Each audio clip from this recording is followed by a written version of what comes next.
You are still tuned into I Am Me, Lekgotla 2025, and I am so excited to have this conversation with this incredible lady who has done so many incredible things in our beautiful country. Now, she's an executive coach, and I think I wanted to call her a master of transformation. Would that be okay? Yes, that would be okay. How are you doing today?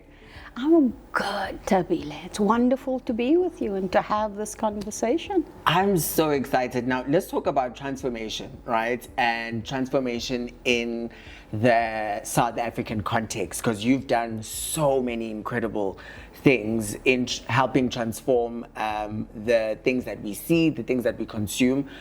Where did that work even start for you? What resonated in you to head down this journey? Yeah. Tabile, thanks. That's a great question. Thank you. And I love stories, so I'm going to start with a story to answer that question, to get into the heart of it. Growing up as a child of District 6, growing up in what the apartheid regime had in mind for people that look like me, my activism was born at a very young age, right? A young child growing up on the Cape Flats, looking at conditions, asking inconvenient and uncomfortable questions. So I became a gender activist from a very, very young age, making choices, looking at, what are the prospects for young girls that look like me, right? And what are the future potential and opportunities? And so being a rebel pushing against the status quo, right? Not just taking the obvious answer, be it at school, be it at home, be it in community structures, always wanting to find what do we need to do more to not just be complacent. So that made me the troublemaker, right? And it helped to hone skills very early on, right? And then I met up with my disability as a young girl of 17, and that's where my gender activism met my disability rights activism, right? And already being very clear about my voice and using it, be it at school, pushing back at school politics, and to say that, we would want to, we demand a different future, right? And we're going to need to co-create that future because the current status quo wasn't it. So that restlessness, that activism was always there, and, being of parents that were part of being aware and about change and about taking responsibility for community activism, for neighborhood safety. My learning started very early. That's incredible. Now, as we move forward in the work that you do, you specialize in managing leadership transitions, right? In that, what are some common challenges that leaders face in the face of a transition, a succession, something new being introduced? What are some challenges that you would say the leaders experience? Some of the common myths with leadership transitions, and my work with leaders is to get in touch with these myths, to debunk it, and to find alternative strategies for them to be successful, impactful, and staying alive in doing it.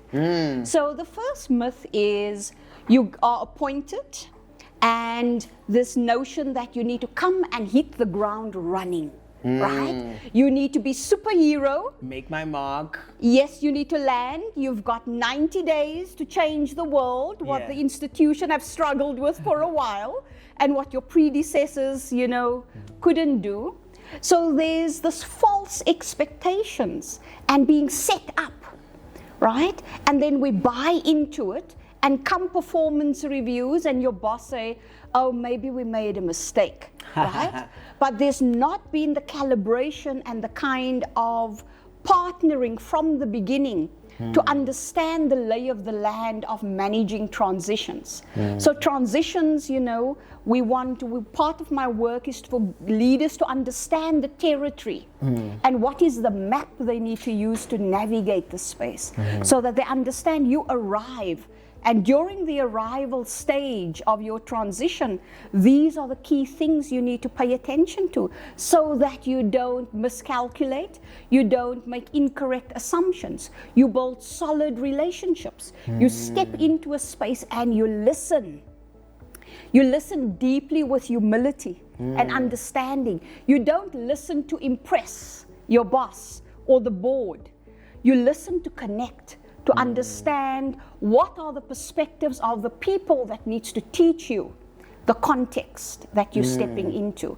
And even if you are familiar with the context in the industry, deep listening, having a curious inquiry mind, right? To suspend you wanting to come with your fix-it, your 10-point plan and strategy. And then we move into the survival stage, right?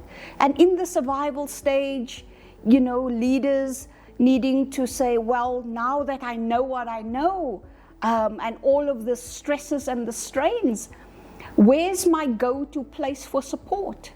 Who can I go and say that, listen, I'm feeling out of my depth here. I need some strategic advice. I need some, strategic allies, right?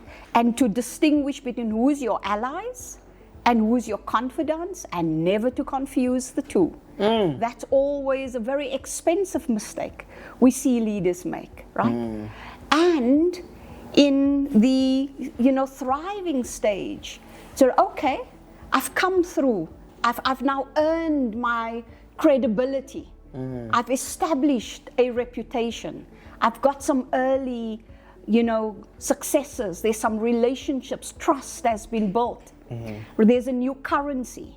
Because all of the managing transitions live in the quality of strategic relationships that we build and manage, and, building your own gravitas in the space, right? And it's about understanding how we navigate that, and that we don't have to have all the answers, and to debunk that notion that leadership means you need to come and be ready-made and fall into all of the traps. Yeah. I think, the one thing I've realized, kind of chatting to all you incredible people who are really at the forefront of transforming our world, is listening is so important, because when you listen and you hear whatever it is that you are listening to, you are able to serve whoever it is you are listening to better.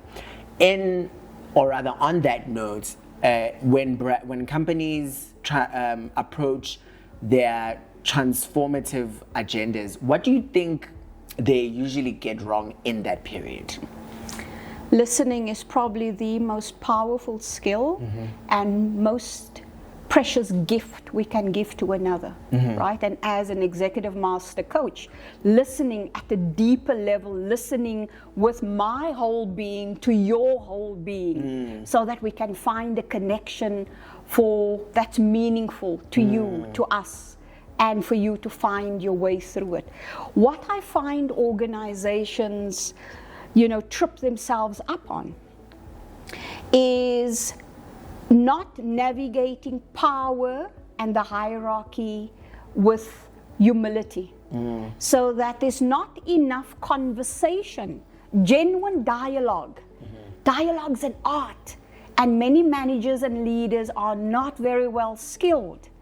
They come from a place of discussion. Who's going to win and lose, right? I need to be one up, and not pulling it back and say we're having a dialogue because we want to discover, we want to learn, we want to understand, we want to appreciate what's not yet here, right?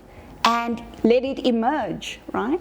And for me, there's not enough dialogue that happens across the hierarchy, right? We want to have both the breadth of it and the depth of the quality of conversation, be it with your customers, be it with your various stakeholders, so that we can build a new appreciation and a new quality of connection, right? So that we take the combative nature out of the way we listen, so that we listen for deep understanding, we listen for connection, so that we can discover what is our work together, right? How are we going to do this? What needs to happen here? Now, as we wrap it up, when I was preparing for this interview, in your bio, you've done so many incredible things. I mean, over 30 years of work. When you look at the work that you do, after you leave and you look at an organization, what are you most proud of helping them unlock, transform, change? When you just look at the work and you're just like, wow, I did that. What are you most proud of? I have been blessed to be supported and enjoy the love and guidance of many mentors and coaches and people that opened doors for me where I did not know it existed. So I first want to pay tribute to all of them that have helped me to gain the quality of experience that I've been blessed to have, right? And all credit goes to them. And I am most proud and grateful and appreciative of building intergenerational leadership within organizations. Intergenerational leadership. Yes. I believe the work of our time is to prepare multiple layers of leaders and to demystify what leadership is in organizations. Leadership is not a title. It's not a position. I've seen too many people with titles and pay grades that very seldom exercise leadership. Those might be positions of authority, right? And my superpower is to unleash the gifts of people from whatever seat they sit on in that organizational bus, to bring their magic, to bring their full selves, to give themselves permission to lead, right? And get on with bringing productive change in their spaces.